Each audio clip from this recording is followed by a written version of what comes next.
Thank you. Okay. Thank you. Thank you for this opportunity. You're gonna start. My name is Padhu, and I'm here at George Mason, and I'm working with. Yes. Do you hear me speaking, Yes, Daniela? we hear you. We can hear. Okay. So, okay. So I just okay. So my name is Padhu, and I'm here in the United States at George Mason University, and this presentation is joined with my colleagues from Suriname, Daniela, Rosario, and Marushca. They represent complementary parts of the Ministry of Education. One person is involved in the curriculum development aspects, and the other person is involved in the teacher professional development.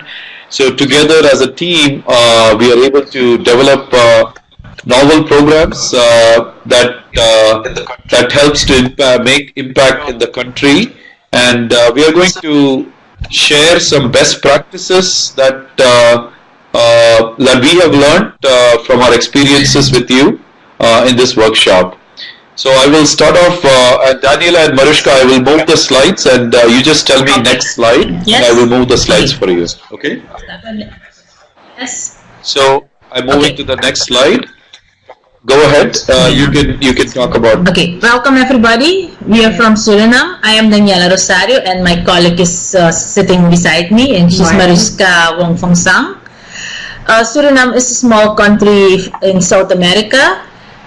Most people didn't heard of it, but we're still there. We have our capital is Paramaribo, a very nice country. You have to visit us at the end of the year. Then we have a lot of fireworks.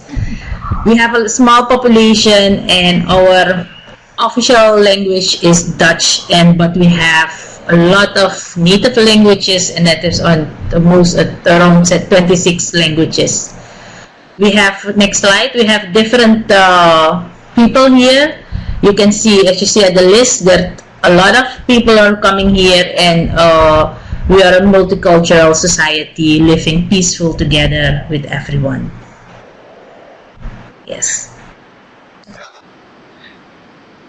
And this multicultural society is very important because when we talk about mathematics, you could be doing mathematics in different ways, but the idea is how do we connect these things, yes. And we'll talk about this later. Okay, this is an organization chart of our ministry. At the bottom, you can see a CEO in the square, in the blue square. That's me. That's where that's the curriculum development department. And we fall under the Deputy Director of Development Department. Our department is responsible for the curricula from kindergarten till upper secondary level. Our vision is to constantly develop curricula and revise the curricula for these levels, and we want to make sure that we take in account, of course, the international standards, national standards from the country, and we want to make sure that we also meet the needs of our children, of our students. Yes. Yes. Okay. Daniela, you want to say about your position? Part of the ministry, and I'm direct under the PS of the ministry. Our vision is that we want to work on the personal and professional development of teachers and personnel of the ministry. So we have a brighter scope of things that we do in professional development of our colleagues here at the ministry. Okay, great. Yes. So I'm from George Mason University, and I'm an associate dean. And George Mason University is the largest public university in the state of Virginia. Virginia is the red piece that you see there. It has 34,000 students. This year it is growing to 35,000 students, undergraduates and graduate students. There are students from over 130 countries, and it's a very, we have several school districts.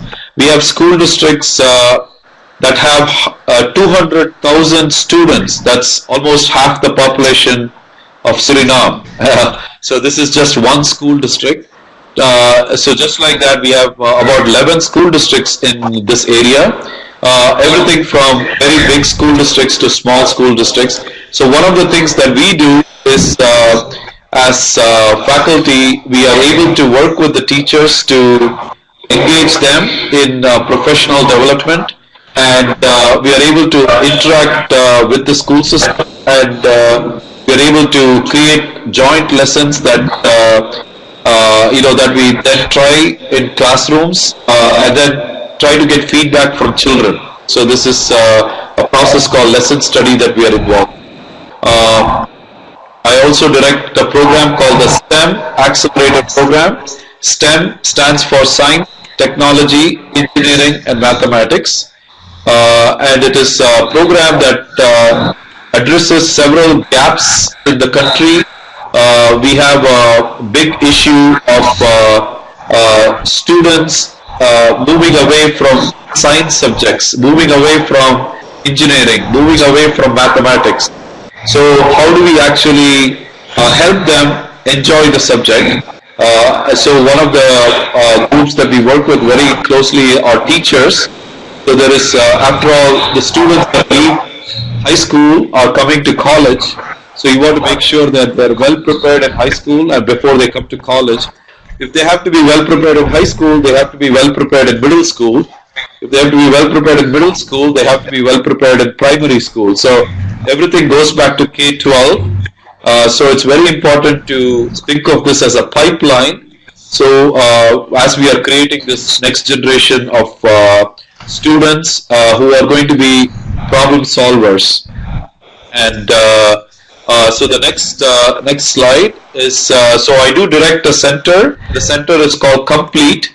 Complete stands for Center for Outreach in Mathematics, Professional Learning and Educational Technology, which brings together lots of teachers to engage and learn about new and innovative pedagogical practices that they can bring into the classroom to engage students.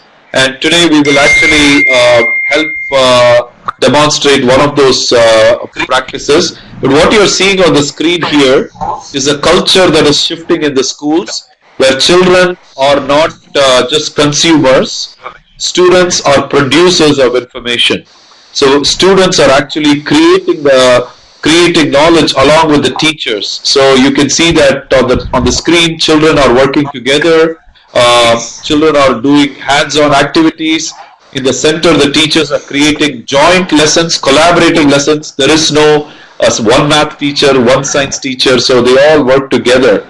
And then learning by doing is something that is very important in the classroom. So these are things that we bring in our center. So what we want to do is, we did not share this with you before, but we want people that are in this group to actually think about the following problem. And I will read the problem very quickly. It's called the mango problem. Just to demonstrate, an example of what we do with when we work with teachers, all three of us, and how this turns into a lesson plan that is effective. So the question is very simple. I'm going to read the question for you as you're reading it on screen.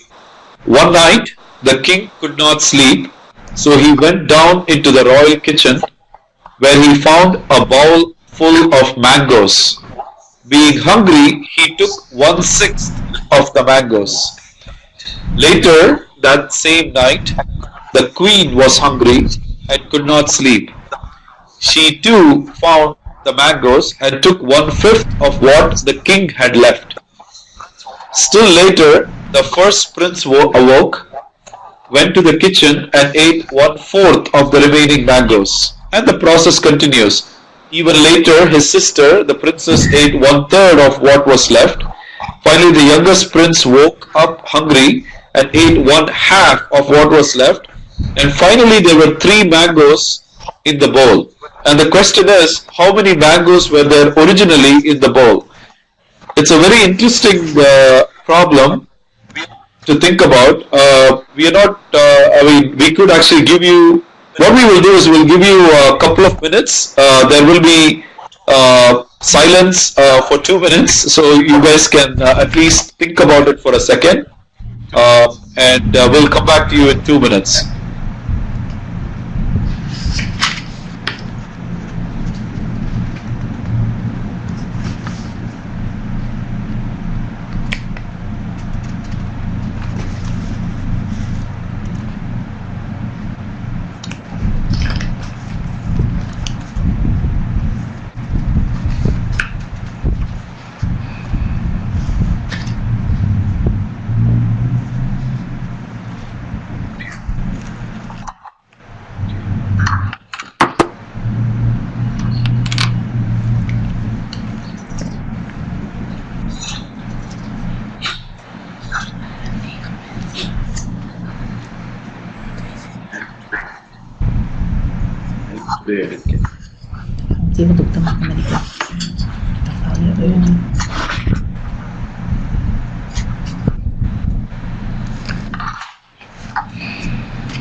Okay, as you are looking at the problem, I hope you had a chance to think about it.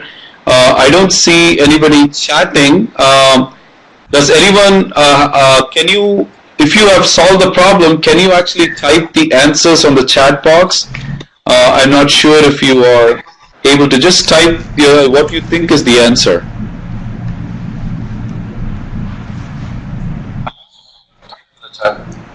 I'm also going to type in the chat.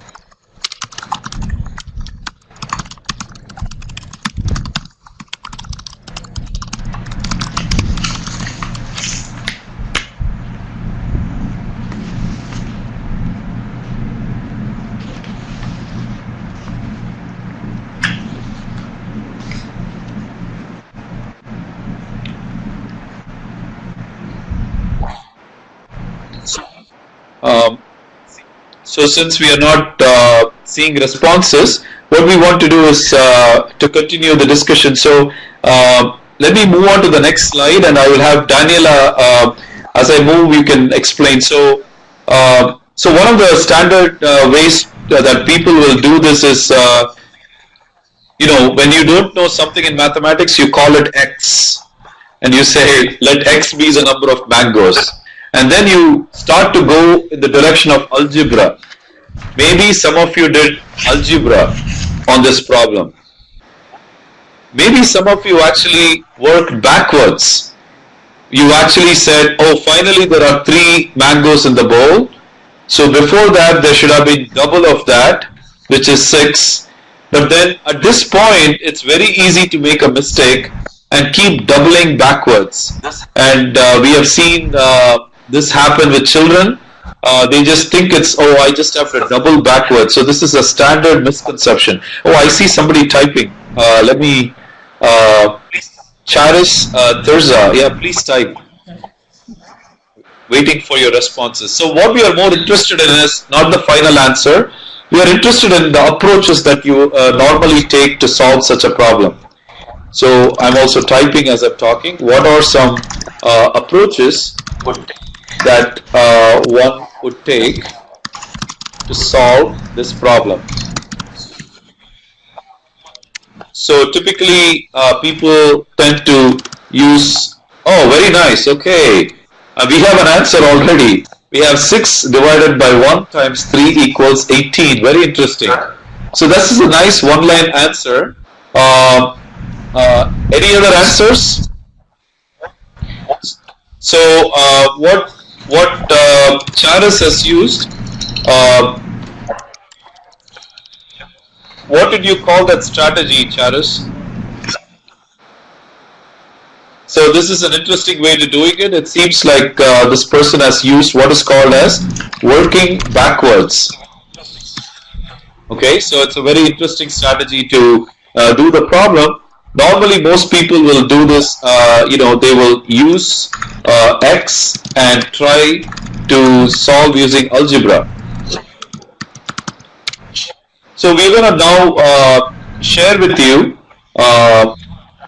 a couple of ways we can actually do it, and I'll have Daniela first describe this. So Daniela, I'm going to move the next slide. What would be so I'm going to show a picture and she'll explain what that means. So here is so Daniela, go ahead. As the picture, we have a box, and if you look at then we have that the king started, he ate 1/6 of the total. So the total bowl was separated in 6 parts. If we take this the first part, then that means that the king ate 1/6 of the bowl. And if we go to the next, and then part of that, we don't know, it's 1/6. It's gone. The queen also took 1/5 because there is now 5th. The amount is now a total of 5th of 5. And then 1/5 is gone. So if we continue doing that, then the first prince has an amount in the bowl that means 1/4, 1/4, and then 1/3, and still when we left, we have 1/3, 3 mangoes inside. So now, if you see what Sherish did, she took. We have 5 people who ate mangoes, and we still have 3 left. So a total of 6 is then 6. What is multiplied by 3. So we had 18 mangoes in our bowl. But that is one method that we can use to tell our children or to learn our teachers how to solve those problems. You can do it on different ways. We use a staff, divide it in 6, but you can also do other things like the next picture we have for it, and these are real life problems that we use in our classrooms. So this is actual student work also. So you can see how. See if I go ahead, Daniela. what's the balaclava bit? If you say the boxes, you see at the end we had in the end we have the 3 mangoes, but we have go every time. Then we have everyone who took out a mango. So at the end we had 3 multiplied by 6 is the 18. Other ones are taking 1/3, 1/6, 1/5, 1/4, 1/3, 1/2, and then sign it up, and then you have the 18. Or you can bring out the 3, and that is the method with the algebra way, and the first picture that you use to set for every time that you take out a piece of the bowl. And this way. Right. So you can talk now. Yeah, go ahead. So what is what you're seeing is, as Daniela described, it's multiple representations to problem solving. So in your classroom, typically children come in 3 categories, and the 3 categories are, they call it learning styles. So student learning styles students learn. Some students learn by hearing. So that means these students are what are called as auditory learners. I'm also typing on the screen so you know what I'm talking about. So these are auditory learners. These kids like to listen to what you're saying and then solve the problem. And then there are the next group of learners that are actually visual learners. These are kids that like to see pictures, and they can solve math problems by looking at pictures. Then the third group of learners that you actually don't see here in this demonstration is what are called as kinesthetic learners. Now, kinesthetic learners are the learners that like to actually build, touch, feel, and solve the problem. So I'm actually showing you right here 6 unifix cubes. These are called unifix cubes. Each one of these is a cube. So you can see this is a cube. So now what I have in front of me is 6 unifix cubes. There's one. Daniela and Marushca, can you see the cubes also as I'm showing it? Yes, okay. So there is 1 cube, there is 2 cubes, there's 3, 4, 5, 6.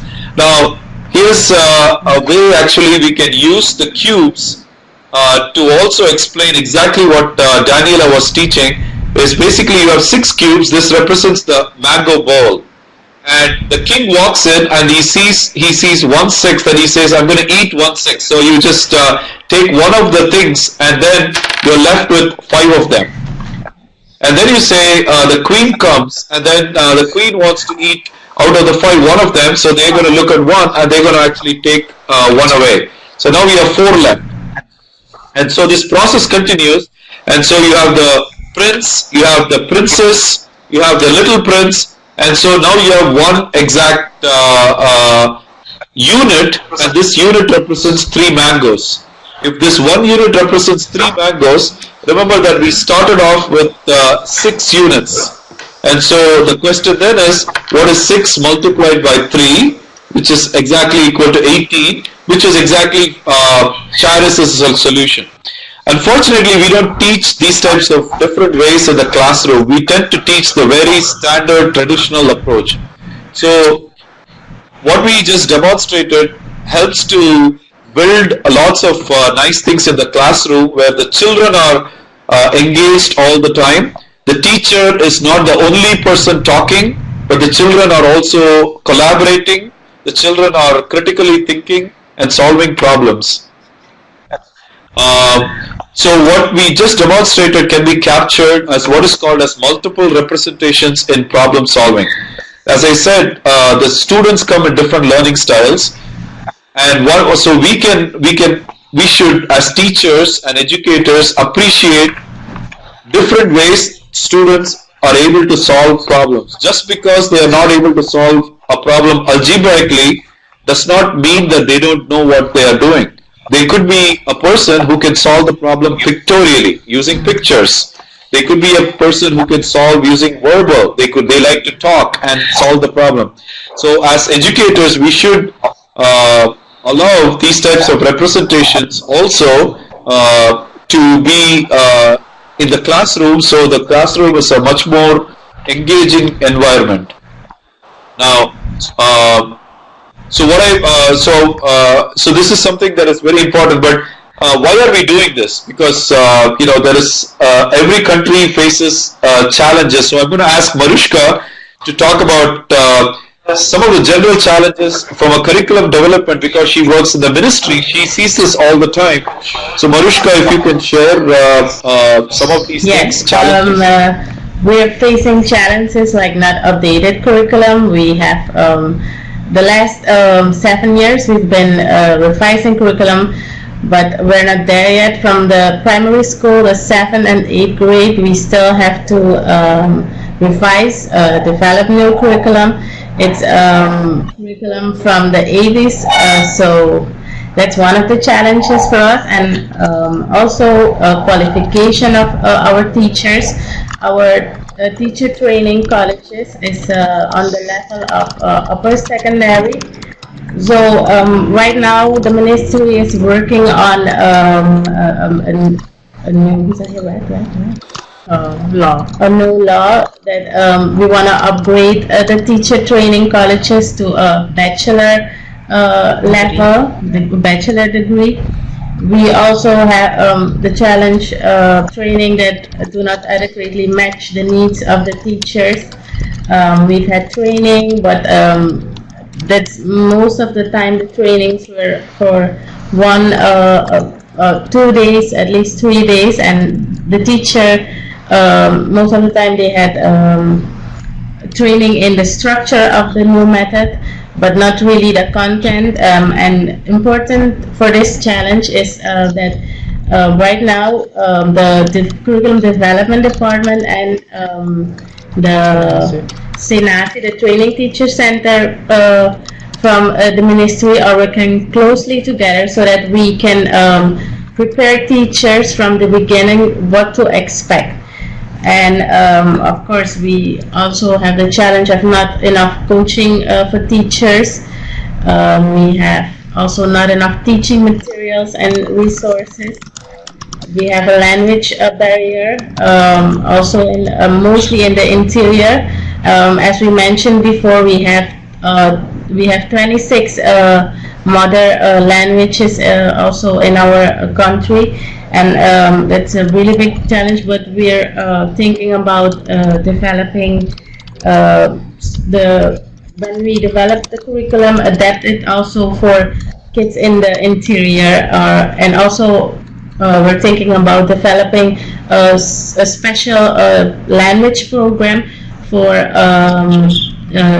children, for the toddlers, the small children from 3 to 4 years, so that they first learn the language and then can start the official school, the official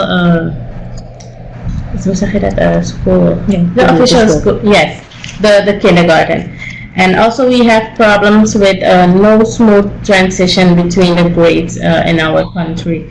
If for example, a student has bad results for math, for example, a 3 at the end of the school year, but for the other subjects, the student has good grade results, good grades.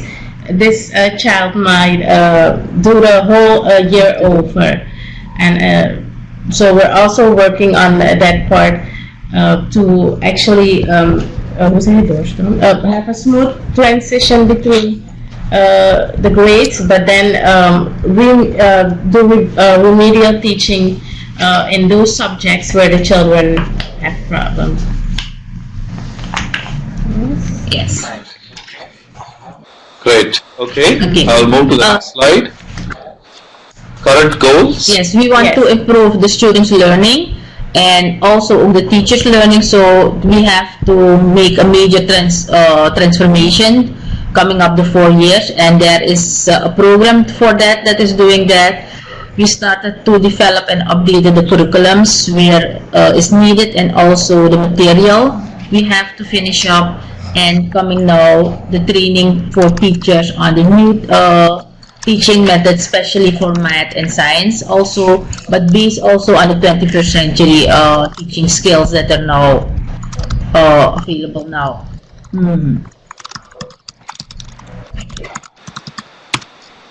Yeah.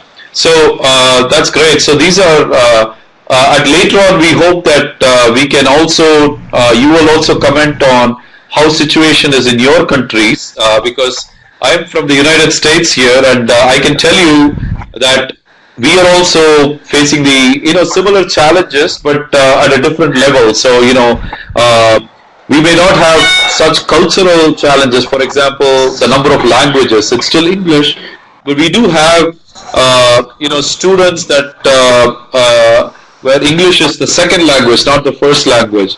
So as Daniela pointed out, one of the we have been trying several novel things. So for me, it is a great thing to collaborate with Suriname to use some of the ideas that I'm using here in the US, but try it in Suriname to build local capacity. So one of the things that we've been focusing on is 21st century competencies. What does that mean? Well, it actually means, I'm also going to type it as I'm talking, it means building 4 C's. What are the 4 C's? Well, the first C is collaboration. So it's very important that we insist on teachers having students collaborate in the classrooms. The second thing is not only should they be collaborating, we should allow them to communicate what they think is the answer, whether it is wrong or right. They should be given a chance to speak out their answers. Once they are able to do that, then you can judge whether they are just doing standard procedural stuff, or they are actually critically thinking as they are doing the problem solving. Now, one thing that Marushca said is the focus on early childhood development. because when we are very young, our brains are just evolving, and as they are developing, they are picking up new things as they are seeing around them.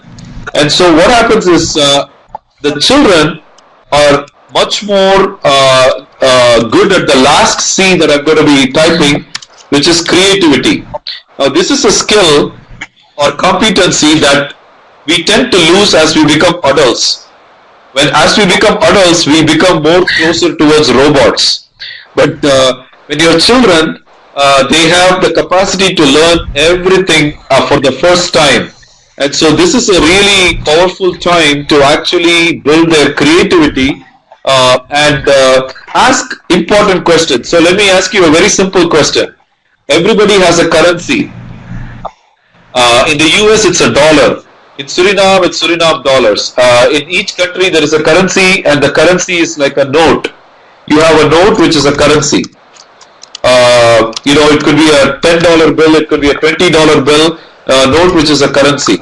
So, what if you go into the classroom and ask the children, if so $1 million, what's the height of $1 million? So, if I were to take $1 bills, and put $1 on top of each other, what is $1 million? What is the height of $1 million? Now, asking a question like this really makes the children think. So if you take $1 bills and stack them and make $1 million, how high is the stack? Now, that's a very sounds like a simple question, but that really makes you think. And this is what needs to be good with creativity. Now, we did build a program which is called Be Streaming, which helps to build these lifelong skills that we are talking about. And let me quickly tell you what this program involved.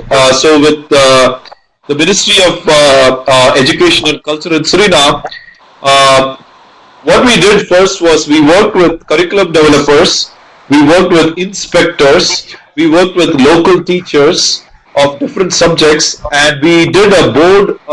What you're seeing on the top of the screen is a board with some post-it notes stuck on it. Those post-it notes are essentially what the group identified as challenges in the country. So one of the challenges, this was a specific session on mathematics. One of the challenges that was identified was fractions. So fractions. So one challenge, for example, we actually not only found the general challenges like resources, instruction, material, and all that. We also found out specific challenges, which is like fractions, specific challenges and arithmetic. Then what we did was we did a professional development for teachers. So in the next picture that you're seeing, as you go through the arrows, you're actually seeing the teacher that was actually in the professional development delivering what we taught to the students. Then what you're seeing in the next picture is one of the students teaching another student. Now this is a very powerful moment where you have peers teaching peers. So this is what is called as peer-to-peer teaching, where first we do the professional development, then the teacher presents the material, and then the students are teaching students. And what happens is, as you go down and see the picture in the bottom, there you see a girl trying to actually use hands-on learning. Now this is a girl that is trying to learn, mathematics in a different way. And then, of course, once you have the culture in the school, then it actually you can translate it to other subjects also. So, so we are trying to implement this thing. By the way, B streaming stands for basic. I'm typing it in the basic education, which is the group in Suriname. Streaming, you all know what STEM is. STEM is science, technology, engineering, mathematics. Streaming is just science, technology, reading, because reading is so important, literacy, and then engineering, arts, mathematics, and the new buzzword in every country, which is innovation, for inspiring innovation for the next generation. So this is restreaming. It's just a shorthand notation for it's a short form. So and I'm typing it in the screen also. So basic education, science, technology, reading, engineering, arts, mathematics, and innovation for the next generation. So how do we innovate in education? What does it even mean? Is how do we change teachers' practices? How do we engage students more in the classroom? How do we bring philosophies like learning by doing, teach less, learn more? So those are the types of things that we are trying to implement, and you need people high up in the ministry to actually buy in to these concepts. So I'm glad to work with people like Daniela and Marushca who actually appreciate these concepts, because the first thing that you need is to have people on your side to really understand why and how we can fix problems in the country. So you can actually see the Minister of Education in the center picture. He's inaugurating this event for the entire country, and children coming and getting engaged. So we actually do this event every year, and it has been extremely successful. And now what we are doing is we are trying to coordinate this with the Curriculum Development Department. We are coordinating with the Teacher Professional Development Department. How do we put this as a team to bring it to the classrooms and engage more children, and also enhance the pedagogical practices for teachers? So, Daniela and Marushca, do you want to say any more words? No, I think you have said everything very clearly. Okay. Yes. We just want to thank also. So, we'd like to thank the OES for this opportunity to present this webinar. And we're looking forward for some questions. Yes. Yeah, thank you very much for listening to us, and this will be a great time for questions on anything you have, philosophy of teaching, techniques in teaching, and how what happens in the Teacher Professional Development Department and also Curriculum Development Department. Thank you so much, Daniela, for this excellent presentation on problem solving and different representations of problem solving. As Adu was saying, we're open now for questions, comments by our participants. And while we wait for them to come down first in the chat, I would like to remind you that this presentation has been recorded, and the materials used during this webinar, including the synopsis, the PowerPoint presentation, and also the video recording, will be uploaded to our virtual community of practice on the group Math Teaching. So we will have the video available on YouTube at our channel www.youtube.com/Piedi10. This will happen in the next week, and we hope that you come and revisit these materials. So to start the discussion, Daniela, Marushca, and Peru, Yes. I would like to ask you about your experience from the point of view of the Ministry of Education, Science and Culture in Suriname, and also from your experience at George Mason University, Peru, is what's the importance of the different actors of the education community, meaning parents, principals, teachers, and policymakers, in allowing these skills to be excelled in students. Could you please tell us a little bit about your experience in this regard? Thank you. No, you didn't hear the question very well.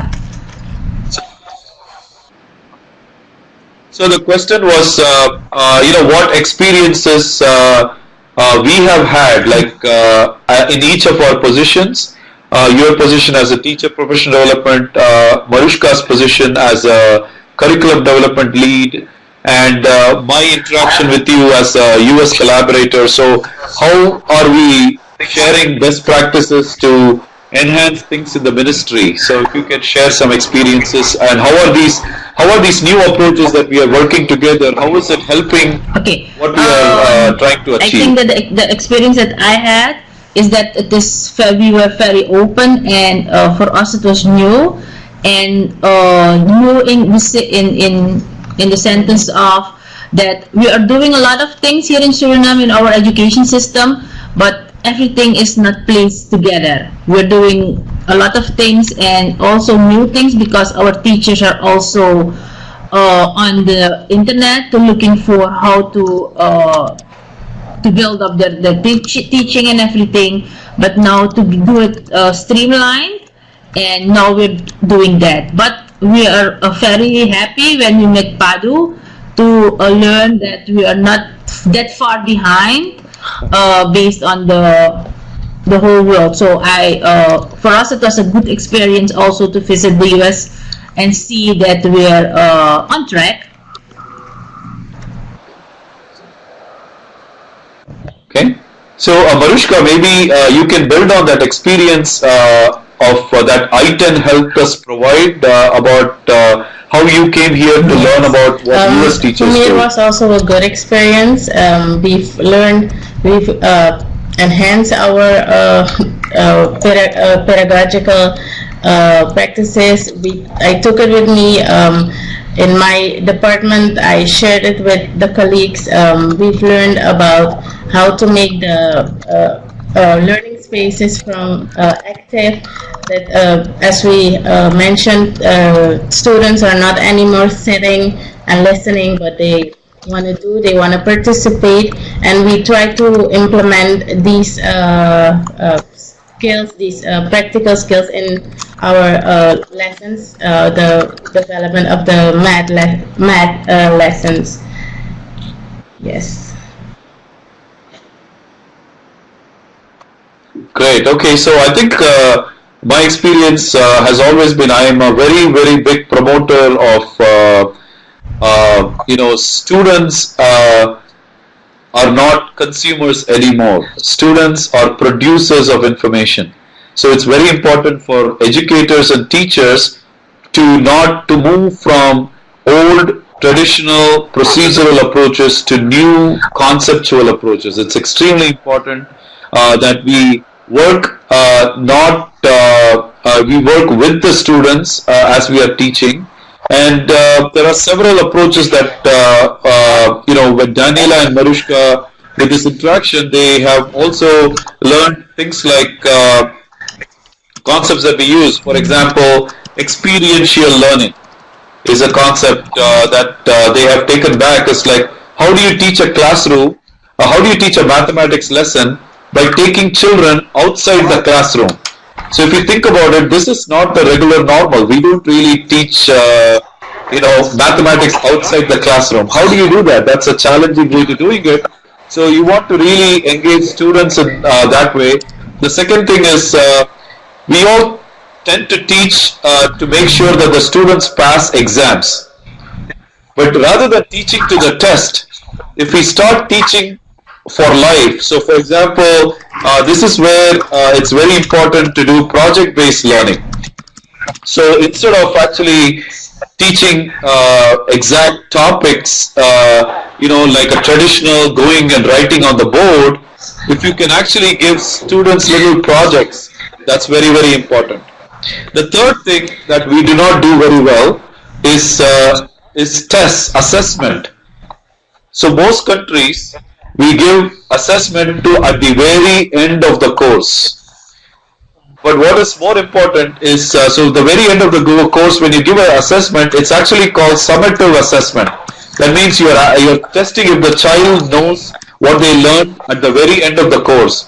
And this is very easy for some children to fail because they don't remember the concepts. So as teachers, we need to learn how to actually give what is called as formative assessments, which means every day, what if you can give an exam, a small question every day in the classroom and see if they understand. If they don't understand, it's not a reflection of the child, it's a reflection of the teacher.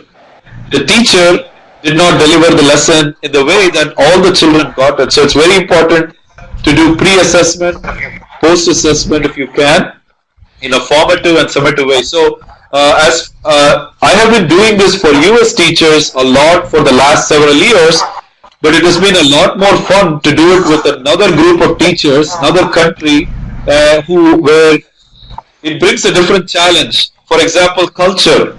People speak Dutch, but within Dutch they speak completely different dialects. In fact, if you actually move from one part of Suriname to another part of Suriname, the mathematics can completely change. Do you all agree, Marushka, and the way we present? Can you talk about the cultural aspects Maybe, a for little bit? example, the math problem we had, it was the king. Maybe in our interior, the king would not say much to the children. Maybe we could have put bashas. That's like a head of the dog, the captain of the dog. So that's an example. Perfect. Yeah. So that's a very nice example that Marushka just said, because I had the problem that I had posed is a traditional problem that I can give in the United States. Even in the US we don't have a king or queen or something like that, but everybody knows about a king or queen. But if you take this problem to the interior in Suriname, they don't know who a king is, they don't know who a queen is. So you try to relate it to local information, like the chief in that place and things like that. So how do you localize? And this reminds me of an example that happened when Marushka and Daniela came here with the teachers. Yes. Do you want to talk about the roller coaster experience? They asked us to build a roller coaster. In Daniela, Suriname, we don't know what a roller coaster is, except if you went on vacation in the US or maybe Europe. So when we stood there, we told them we don't know how to build a roller coaster. But when we saw what the meaning was of the roller coaster, we said, oh, in Suriname we have a cable line. It's the same thing as what you use there as a roller coaster. So, and also when we talk about squares and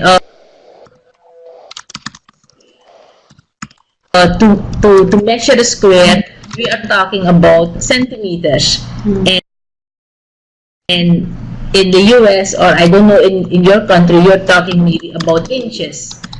And that's the difference, because based on it seems the same, but when we don't use in our matrix style inches, we use centimeters, kilometers, and like that. So that's a big difference. That's great. Two great examples. I think I'm also typing as they are talking. So I think the second one is so important. Another important is the units we all use. Each country works with the matrix system versus SI system. So the different systems are very different. So when we say you're driving at 60 miles per hour, nobody will understand what that means. So what is 60 miles per hour in terms of kilometers per hour, right? And so it's a math problem, but it's very easy to disconnect people if we are not talking the same language. So that's very important, whether it's mathematics, whether it's science, whatever it is. So Valentina, that's our experience, shared experiences. Olivia, for answering this question. We've seen our participants writing questions or comments. If you guys would like to add some comments before we finish this session.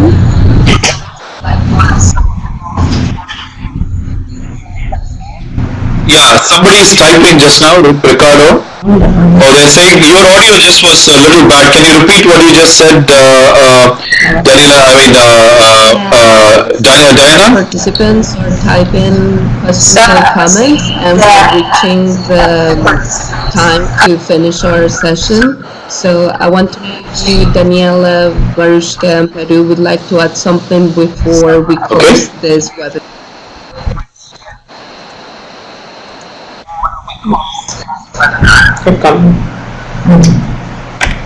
Okay, now we see that Ricardo said that the audio is very bad. Maybe now I think maybe he can type his question. Yeah, Ricardo, I'm going to say, Ricardo, can you type? Yeah.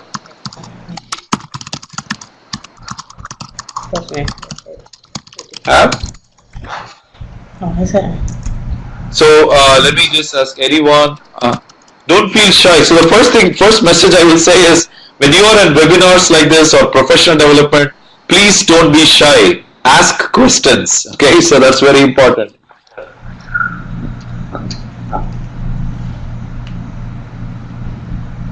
And we also have Google Translate, so we can always translate in whatever language you type. So I guess, I'm not sure if they have questions, or I hope they are able to listen to what we just talked about in the last 1 hour. Daniela and Marushca, do you have any closing messages?